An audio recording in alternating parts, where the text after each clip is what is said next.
El ejercicio propone entonces agregar un constructor a la clase que implementamos en el ejercicio del módulo anterior. Entonces lo primero que voy a hacer es editar nuevamente el archivo usuario.php. Aquí tenemos entonces nuestra clase, como había quedado. Lo que pide el enunciado es ver qué se le pondría al constructor. Para lo cual, bueno, lo primero es efectivamente implementar la función constructor. ¿Recordás? Esta función siempre tiene este nombre. Fíjate cómo ya el editor la marcó en otro color porque es una palabra conocida del lenguaje. Bien, ¿qué deberíamos hacer entonces cuando se construye o se crea un nuevo usuario? Por lo general, algo que se hace en los constructores es darle valor a aquellas propiedades que no pueden no tener un valor al comienzo de la existencia del objeto. En nuestro caso, un usuario que no tenga ni nombre de usuario ni contraseña, la verdad es que tendría probablemente muy poco sentido. Podría pasar que un usuario arranque con un conjunto de cuentas vacío, sería lo más normal que suceda. Veamos entonces cómo podremos implementar eso. Lo que podemos hacer es darle parámetros al constructor,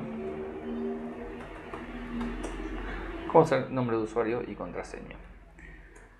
Lo que voy a hacer entonces es asignar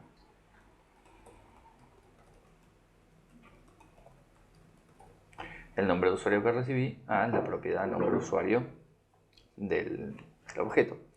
Nota una cosa importante, que es que este nombre usuario, y este otro nombre usuario, son dos variables completamente diferentes. Esta, que empieza con pesos, es el parámetro recibido. Y esta, cuyo nombre, en realidad el nombre completo, sería el pesos dis, flecha, nombre usuario, es la que hace referencia a la propiedad. ¿Sí? Muy importante entender estas dos cosas. Si yo dejo de lado el pesos dis y la flecha, simplemente el método no va a interpretar ese nombre que yo estoy usando como una propiedad, sino que va a intentar asociarlo a una variable local, o en este caso a un parámetro. De la misma forma,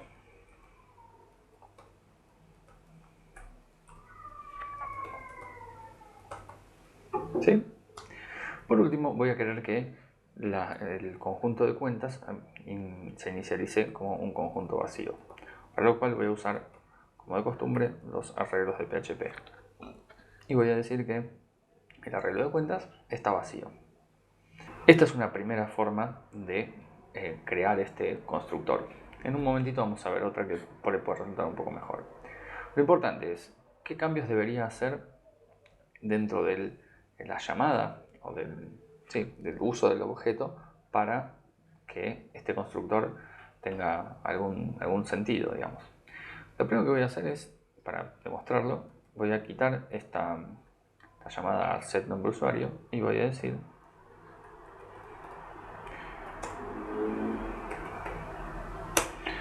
por ejemplo esto. Voy a crear un nuevo usuario pasándole como parámetros Mauro y 1234. Vamos a verlo corriendo. ¿Sí? Fíjate cómo emitió mi nombre de usuario. Esto entonces podés deducir que este string Mauro se pasó como parámetro nombre de usuario y todo esto, el 1234 como contraseña, y todo esto se ejecutó al momento de la construcción. ¿Sí? Hasta ahí el constructor. Ahora lo que decía de hacer una forma un poquito mejor.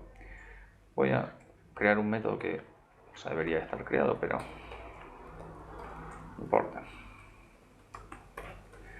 O sea, el método setContraseña. SetContraseña va a recibir obviamente contraseña y su objetivo va a ser en principio el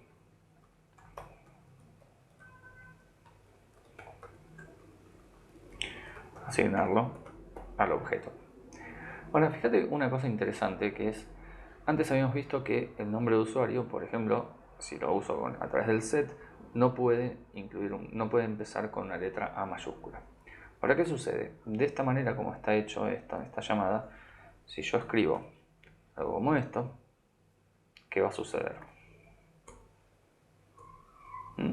El nombre de usuario empieza con una letra mayúscula, algo que no queríamos que sucediera. A esto que acaba de pasar se le conoce como una violación de las reglas de integridad. Por la razón que fuera, este sistema no permite que los usuarios tengan un nombre que empiece con una mayúscula. Eso pudo suceder porque en el constructor se está haciendo la asignación en forma directa, sin pasar por la validación. ¿De qué manera podríamos evitar que esto suceda? Simplemente, en lugar de hacer la asignación directa, haríamos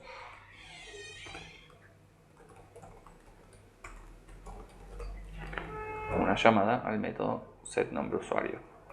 De este modo, cualquier validación que se realice en ese método va a realizarse también en el constructor.